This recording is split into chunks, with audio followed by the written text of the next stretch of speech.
E aí, pessoal? Vamos aí para mais uma aulinha do Matemática Fácil. Hoje a aula será sobre retas paralelas, concorrentes e perpendiculares. Essa é uma aulinha para a sexta série do ensino fundamental.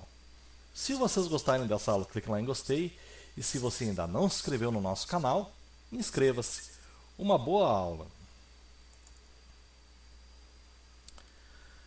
Nas aulinhas passadas nós vimos retas, né? Semirreta, segmento de reta, e hoje nós vamos ver alguns tipos de retas.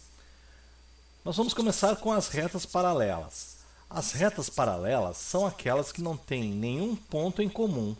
Exemplo, as retas R e S. Vejam que elas não têm nenhum ponto em comum, né? Elas não se cruzam. O símbolo para mostrar que as duas retas são paralelas são estes dois tracinhos aqui. A reta R é paralela à reta S. Uma observação: retas que têm todos os pontos em comum são chamadas coincidentes e também são paralelas. É como se a reta R estivesse exatamente em cima da reta S. Elas seriam coincidentes e também retas paralelas. Retas concorrentes. As retas concorrentes são aquelas que têm um ponto e somente um ponto em comum. Tá? Exemplo, aqui a gente tem a reta R e a reta S. Vejam que as duas têm somente um ponto em comum. Então, essas retas são concorrentes. O símbolo para concorrentes é o X.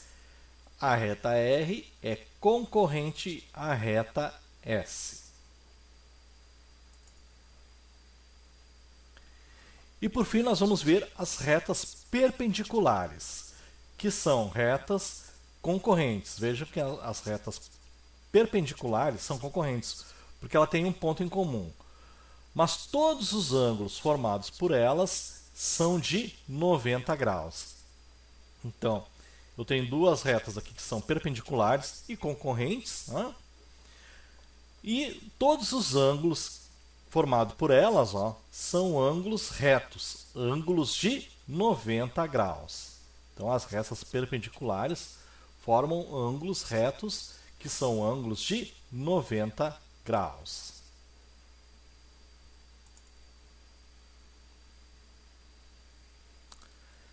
Agora vamos fazer um exercício que eu vou resolver junto com vocês.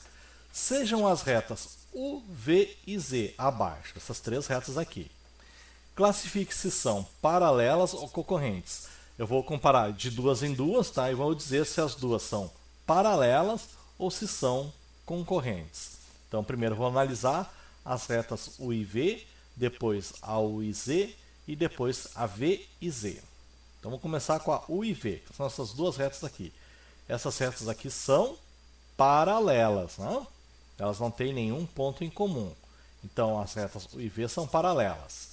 As retas U e Z, U e essa reta aqui Z, são concorrentes. Só tem um ponto em comum, né? Esse ponto aqui. E as retas V e Z, que são essa reta aqui e essa reta aqui, são concorrentes também, porque elas só têm um ponto em comum. Resposta: U e V são paralelas. As retas U e Z são concorrentes e as retas V e Z também são concorrentes. Tá ok, pessoal? Até a próxima aula.